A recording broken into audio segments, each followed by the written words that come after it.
9 keutamaan membaca Al-Quran. Pertama, Al-Quran merupakan salah satu zikir yang paling utama.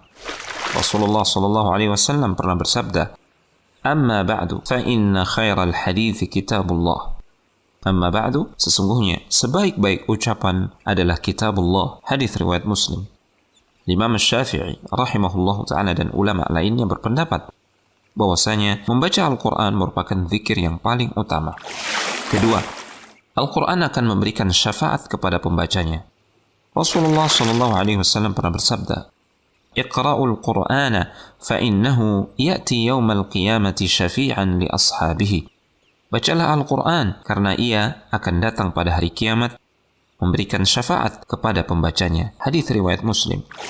Ketiga, membaca satu huruf Al-Quran akan memperoleh 10 kebaikan. Rasulullah SAW pernah bersabda, "Man qara'a harfan min kitabillahi falahu bihi hasanatun wal hasanatu bi'ashri amthaliha. La aqulu alif lam mim harfun, walakin alifun harfun, wa lamun harfun, wa mimun harf." Barang siapa yang membaca satu huruf dari kitabullah, maka ia akan mendapatkan satu kebaikan dengan huruf itu. Dan satu kebaikan akan dilipat gandakan menjadi 10.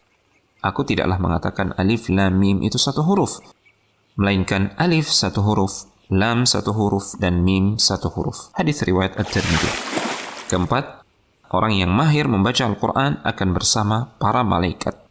Rasulullah SAW pernah bersabda, "Al-mahiru bil-Qur'ani ma'as safaratil kiramil bararah, walladhi yaqra'ul Qur'ana wa yatata'ta' fihi, wa huwa alaihi syaqun lahu ajrani." Orang yang lancar membaca Al-Quran akan bersama malaikat utusan yang mulia lagi berbakti. Sedangkan orang yang membaca Al-Quran dengan terbata-bata lagi berat, maka ia akan mendapatkan 2 pahala. Hadis riwayat Muslim. Kelima, pembaca Al-Quran seperti orang yang bersedekah. Rasulullah SAW bersabda, "Al-jahiru bil-Qur'ani kal-jahiri bis-sadaqah, wal-musirru bil-Qur'ani kal-musirri bis-sadaqah." Orang yang membaca Al-Quran terang-terangan seperti orang yang bersedekah terang-terangan. Dan orang yang membaca Al-Quran secara tersembunyi seperti orang yang bersedekah secara sembunyi. Hadis riwayat Abu Daud, At-Tirmidzi, An-Nasa'i. Oleh karena itu, bagi orang yang khawatir riya, maka lebih utama membaca Al-Quran secara sembunyi. Namun jika tidak khawatir, maka lebih utama secara terang-terangan. Keenam, rahmat dan ketentraman akan turun ketika berkumpul membaca Al-Quran. Rasulullah SAW bersabda, "Man ijtama'a qaumun fi baitin min buyutillah yatluna kitaballah wa yatadarasunahu bainahum illa nazalat 'alaihimus sakinah wa ghashiyatuhumur rahmah wa haffathumul malaikatu wa dzakarahumullahu fi man 'indah." Tidaklah berkumpul suatu kaum di salah satu rumah Allah Subhanahu wa taala, mereka membaca kitab Allah dan mempelajarinya, melainkan akan turun ketentraman kepada mereka. Mereka akan diliputi oleh rahmat, dikelilingi oleh para malaikat, dan Allah akan menyebut mereka di hadapan makhluk di sisinya. Hadis riwayat Muslim. Ketujuh, membaca Al-Quran diibaratkan seperti buah utrujah yang luarnya wangi dan dalamnya manis. Rasulullah SAW bersabda, "Mathalul mu'mini alladhi yaqra'ul Qur'an kamathalil utrujah, rihuha tayyibun wa ta'amuha tayyib. ومثل المؤمن الذي لا يقرأ القرآن كمثل التمرة لا ريح لها وطعمها حلو ومثل المنافق الذي يقرأ القرآن مثل الريحانة ريحها طيب وطعمها مر ومثل المنافق الذي لا يقرأ القرآن كمثل الحنظلة ليس لها ريح وطعمها مر." Al-Bukhari. Perumpamaan orang mukmin yang membaca Al-Quran adalah seperti buah utrujah, aromanya wangi dan rasanya enak. Orang mukmin yang tidak membaca Al-Quran adalah seperti buah kurma, tidak ada wanginya tetapi rasanya manis. Orang munafik yang membaca Al-Quran adalah seperti tumbuhan raihanah, kemangi, aromanya wangi tapi rasanya pahit. Sedangkan orang munafik yang tidak membaca Al-Quran adalah seperti tumbuhan handhalah, tidak ada wanginya dan rasanya pahit. Hadis riwayat Al-Bukhari dan Muslim. Kedelapan, membaca 1 atau 2 ayat Al-Quran lebih baik daripada memperoleh 1 atau 2 ekor unta yang besar.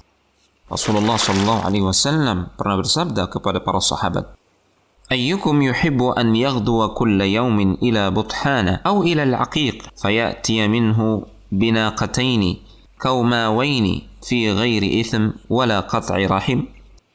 فقلنا يا رسول الله صلى الله عليه وسلم نحب ذلك. قال أفلا يغدو أحدكم إلى المسجد فيعلم أو يقرأ آيتين من كتاب الله عز وجل خير له من ناقتين وثلاث خير له من ثلاث وأربع خير له من أربع ومن أعدادهن من الإبل. Siapakah di antara kalian yang suka berangkat pagi setiap hari ke Bathan atau Aqiq dan pulangnya membawa 2 unta yang besar punuknya tanpa melakukan dosa dan memutuskan tali silaturahim? Para sahabat menjawab, wahai Rasulullah SAW, kami suka hal itu. Beliau bersabda, tidak adakah salah seorang di antara kalian yang pergi ke masjid lalu ia belajar atau membaca 2 ayat Al-Quran, yang sesungguhnya hal itu lebih baik daripada memperoleh 2 ekor unta, 3 ayat lebih baik daripada 3 ekor unta, dan 4 ayat lebih baik daripada 4 ekor unta. Dan jika 4 ayat atau lebih, dia tetap akan mendapatkan pahala yang lebih baik. Hadis riwayat Muslim. 9. Tanda cinta kepada Allah adalah mencintai Al-Quran. Ibnu Mas'ud radhiyallahu ta'ala anhu pernah berkata, barang siapa yang ingin dicintai oleh Allah subhanahu wa ta'ala dan Rasulnya, maka perhatikanlah. Jika ia mencintai Al-Quran, berarti ia mencintai Allah dan Rasulnya. Hadis riwayat At-Tabrani. Utsman bin Affan radhiyallahu ta'ala anhu pernah berkata, kalau sekiranya hati kita bersih, tentu kita tidak akan pernah bosan membaca kitabullah. Semoga Allah subhanahu wa ta'ala menganugerahkan kepada kita kecintaan untuk membaca Al-Quran dan mempelajarinya, serta mengamalkan kandungannya.